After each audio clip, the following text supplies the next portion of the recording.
The wish list. Item 14. Alfie was having a nice cup of tea in front of the telly when Nick Close finally found him. This was some hours since Nick had initially found Alfie trying to steal from his secret stash of stolen things. Since then, Nick had been scouring the warehouse for Alfie. At first, he had sent drones after him, their limited AI guidance systems being just good enough to track a security fob within the space of the warehouse.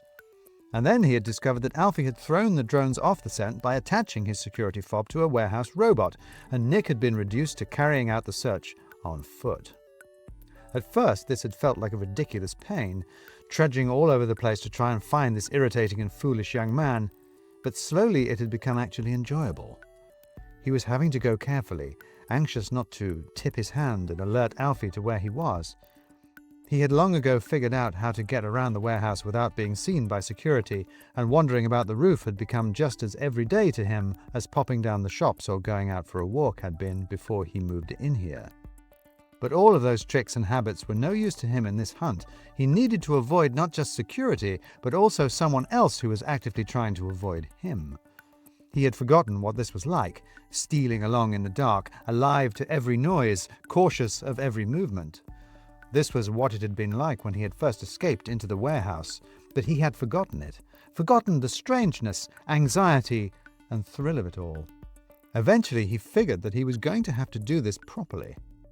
Bring supplies and equipment, figure out a way to herd Alfie into a spot that he couldn't escape from. He'd have to go back to his hideout and sit down with a map, come up with a strategy. Besides, he ought to check the CCTV, see if anyone had left the building while he had been out. There was no point in his creeping around in the dark anymore if Alfie was no longer even there. Well, as it turned out, he was still in the building. He was sitting in Nick's hideout, drinking tea. Nick stood in the doorway of his living room and stared at him. Alfie paused, die hard, and smiled back. "I borrowed a tea bag. I hope you don't mind," he said. "To be honest, I was going to steal some off you anyway, so really it's more honourable to drink it here instead of hiding away somewhere else in the roof." Nick carried on, staring at him. "You left the door open," said Alfie with a shrug. "In my defence, this is your fault, really. You sicked the whole security apparatus of the warehouse on me, including those drones, and left me with nowhere to hide but the only place that I figured they wouldn't come.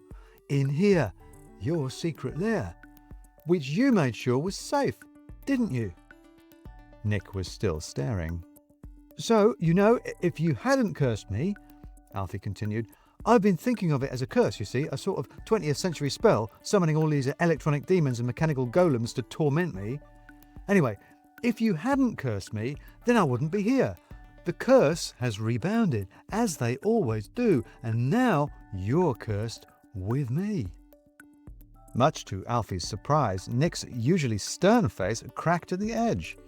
Was that a smile? The smile of someone who hadn't done it for a while and was out of practice, so that it looked at first like a mistake? But a real smile is never a mistake. "Curse," said Nick. "You and your magic. You don't get it. Just code." "That's all magic is," said Alfie. "Code for hacking reality.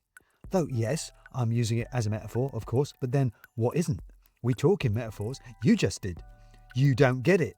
I mean, I don't get anything. There's nothing physical to hold. We're talking about concepts, but we use bodily metaphors all the time because that's our experience of the world. Magic is another metaphor, really. We are social apes, after all. We think in people. Humans make rivers and trees into gods, treat animals as friends, give their cars names. We can't help but see the world as full of people. It's just how we think. The amazing thing to me is that we use the word magical to mean something wonderful and mysterious, and what we mean by that is other people. Incredible." "You think a lot," said Nick. "And talk even more," said Alfie. "Sorry." "No," said Nick, who looked as if he was about to say something else, then stopped himself. "Don't mind. I'll do a little more magic. Lift the curse." He gave his funny little lopsided smile again. Nick edged past Alfie and headed for the computer at the far end of the room. "Oh, that's very kind, thank you," said Alfie. "One must always be polite to wizards, you know. All magical folk, in fact. That's why I thanked the fairies that day for returning my security fob. Not that I really believe in them, but it's a kind of reverse Pascal's wager. Besides, I find it funny." Nick was sat at the computer typing. Alfie watched as different screens flashed and updated. "I did consider trying to do it myself," said Alfie. "You left the computer logged in, you know, but I quickly realised I didn't know what I was doing. And now I watched you doing it, I realised I didn't know what I didn't know." "There," said Nick. "Done. Curse lifted." "Thank you," said Alfie. "Now I feel really guilty about what I did do on the computer."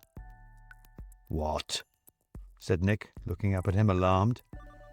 "Again," said Alfie, "and I know I shouldn't victim blame, but I was sort of the victim in this case too. But this is also a little bit your fault. You did leave the computer logged in." "What did you do?" said Nick. He'd stopped smiling. "You see," said Alfie, "you were trying to teach me a lesson about how people are really mean and twisted and unkind, right? That's what that was all about with the curse, wasn't it? That, and you were cross with me about bringing your brother to the warehouse, which, you know, fair enough. But the other thing, I just wanted to show you that people could also be kind and generous and friendly, you know." "What," said Nick slowly, "did you do?"